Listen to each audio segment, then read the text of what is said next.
Let me start with, I highly recommend that no one attempt making their own transparent Galaxy S9. So many things can go wrong. And there's plenty of safe ways to mod your phone without voiding the warranty, like dbrand skins or a case. Making a totally transparent phone is rather dangerous. Let's get started.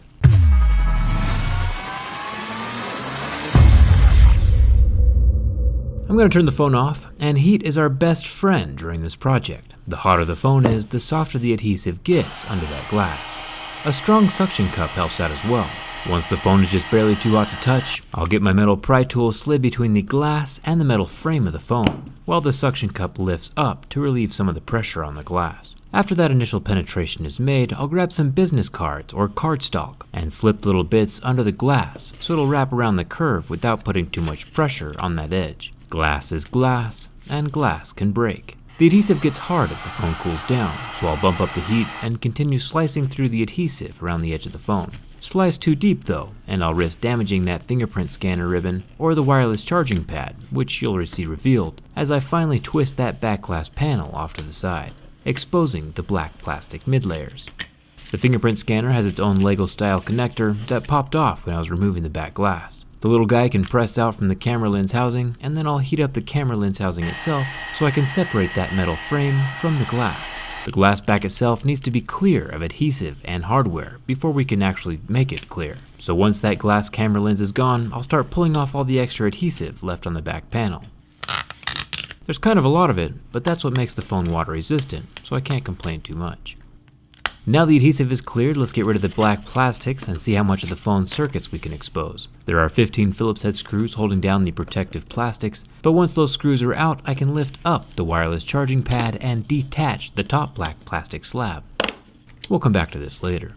The rectangular black piece of plastic is less than mandatory, so I'll toss that, and finally the loudspeaker over the charging port can pull away. The buffer sticker between the battery and the wireless charging pad is probably not super important, so I'll pull that off and toss it. Interesting that there aren't any no dogs allowed warnings on this battery, like we've seen on some of the Samsung batteries in the past. What's inside, I'll be happy about that one. Now, I want this phone to be functional when I put it back together, so I'm going to keep the important components like this loudspeaker. This thin little portion off to the side though only contains the water damage indicator, and since my warranty is void at this point anyway, I'll toss that. After a teardown, phones aren't water resistant. Also 92% sure I don't need this other little plastic segment, so I'll toss that. And now I can press the loudspeaker back into place with the little silver screws that hold it snug.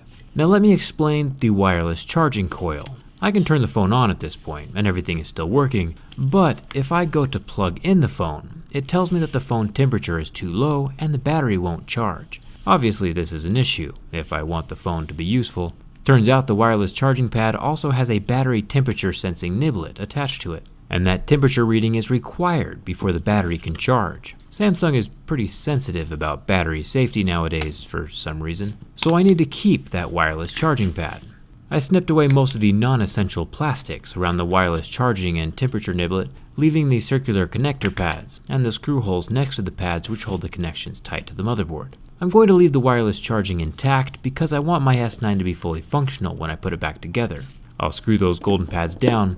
If you remember during my clear Galaxy S8 video, I snipped off the wireless charging, leaving just the contacts to the niblet. So that might very well be an option here with the S9 if I wanted to expose more of the motherboard. The phone now still turns on when the USB-C cable is plugged in, and the whole thing can charge now that the wireless coil is in place with the battery temperature sensor. Not too shabby.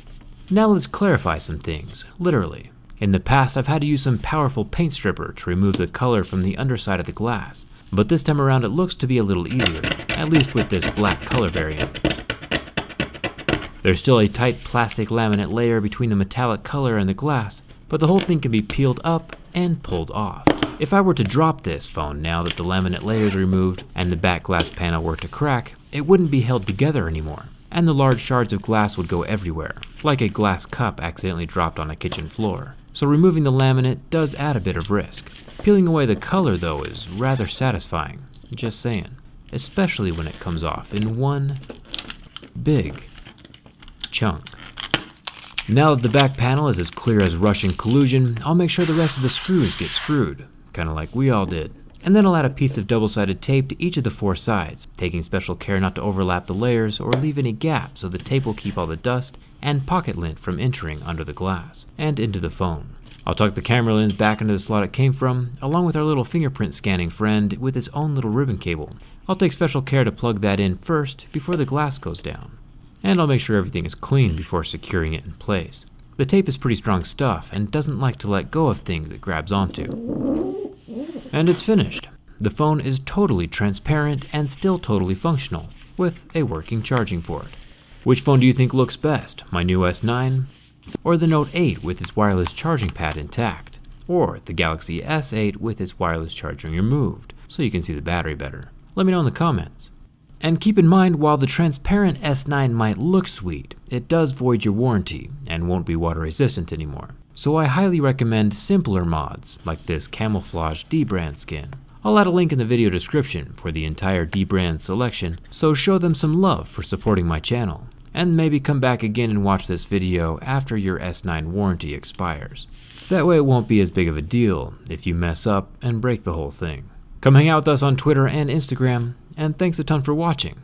I'll see you around.